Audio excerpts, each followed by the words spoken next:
Welcome back to Trigger Point Tuesday, everybody. It's Kyle here, and today we're here with our head master trainer for our SMRT-CORE programming, Jamie Howell, and Cassie's on the road again. Today we're going to take a little bit different approach with Trigger Point Tuesday.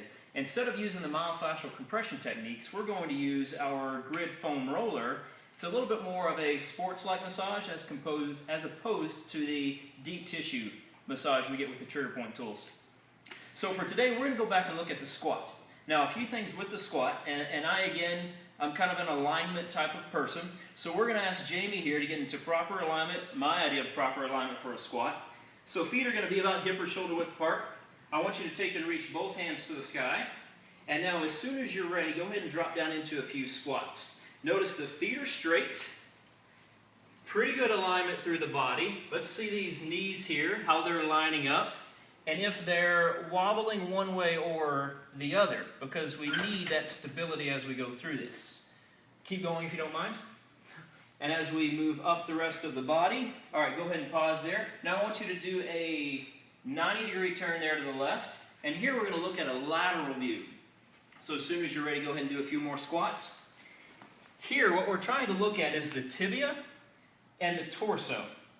We're trying to get equal alignment. Come down and pause. So what we can look at here is that angle equal to that angle, and again, we see pretty good alignment. You can go ahead and come up and relax. A lot of times what we run into is restriction in the calf. The knee can't go forward, and then we see that the hip ends up taking a lot more torque. She's got a pretty good squat, but we're going to change it up just a bit. Let's turn and face the camera again. This time let's put your hands on your hips, and let's go into a single leg. So now all of a sudden we're throwing in that stability component. As soon as you're ready. Now, it's much more challenging. We already know she has the range of motion to do it because she just showed us, but now look at the stability. All of a sudden, she's showing us she doesn't have the stability to go through that range of motion. Go ahead and compare on the other side. A little bit of that wobble side to side. Frontal plane stability we're looking at. All right, go ahead and relax. So whenever we look at a squat, let's keep a couple things in mind. We have ground reaction force coming up. We have gravity coming down. Now, we'll always lose our stability in that weakest link in the chain. Most of the time, it's right around the core. The hip stability is just not there enough to stabilize down the rest of the kinetic chain. So for that, we're going to go after the calves, the quads, and we're going to get some thoracic spine. That's going to give us the greatest yield for the amount of time we have. So we're going to ask her to roll at her left side. So turn and face towards your right. We're going to take the grid foam roller, place it here.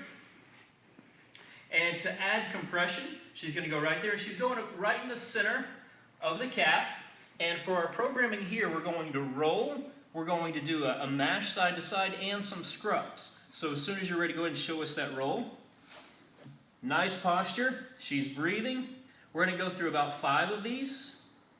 Notice how the foot's relaxed. That's perfect. Now let's go to our mash. So for the mash, we're going to go side to side. And just like with the myofascial compression techniques, we're trying to reintroduce that tissue mobility by moving through multiple different planes. Now we're going to go into a scrubbing motion. So we're just going to get us a few scrubs on each side. Notice it's sort of a circular motion as she goes through that. That's perfect. Now we're going to stay on the same side. Now we're going to go to the quad. So head down this way. And again, for today's purposes, we're going to go right to the center. She's going to get in a nice prone position here. This leg's out to the side, and again, we're going to roll back and forth. Be sure we're breathing. We don't want to go too fast whenever we roll, because then we'll overexcite pain receptors. Getting that blood flow there to the area. And again, we're going to go through that mash motion, so let's go side to side. 1, 2, 3, 4, and 5. And now to a scrub. So I want you to plant your toe. There we go. Now push around in that nice circular motion there through the quad. And now let's go the other way. And one more. Perfect. Now we're going to flip over and get the thoracic spine. She's going to place this right below her shoulder blades. She's going to be sure and support her head there with her fingertips. Notice that she gets her hair out of the way to be sure she doesn't steamroll herself. And as soon as you're ready, we're going to roll. Slow roll. Be sure we're breathing. Bringing that oxygen to the area. Let's go 2 more times here. Now we're going to set the rear end down, and we're going to go to a mashing sort of a motion as we go side to side. reintroducing that motion there to the thoracic spine. Let's go one more to each side. Perfect. Let's go ahead and hop up. And now we're going to go back into the squat, but we're going to do something else. Earlier, we said that a lot of times we lack that stability in the core. So here we're going to do something called total body tension, where this serves to pre-activate the core. So she's going to hold this in her hands, outreach the arms. Notice here the fingertips are pointed straight ahead. Now here, let's go ahead and do a 90-degree turn to the right. We're going to show the left side. And here we can see that the shoulder blades are retracted and depressed. And this is going to help to engage the core. So remember, we have ground reaction force coming up. Gravity is compressing down. We've already identified that this could be a weak area. This is going to pre-activate so we can have a better quality of motion. We rolled out the left side. Well, let's see how it moves. So as soon as you're ready, go ahead and squat. And let's pause down on this one. So remember, we're looking here at the alignment, the tibia, the torso. Great alignment. This left knee going forward further. Remember, we said that's going to help remove the torque off the hip and actually allow the glutes to fire better. Let's come on up. And let's turn and face the camera straight from the beginning.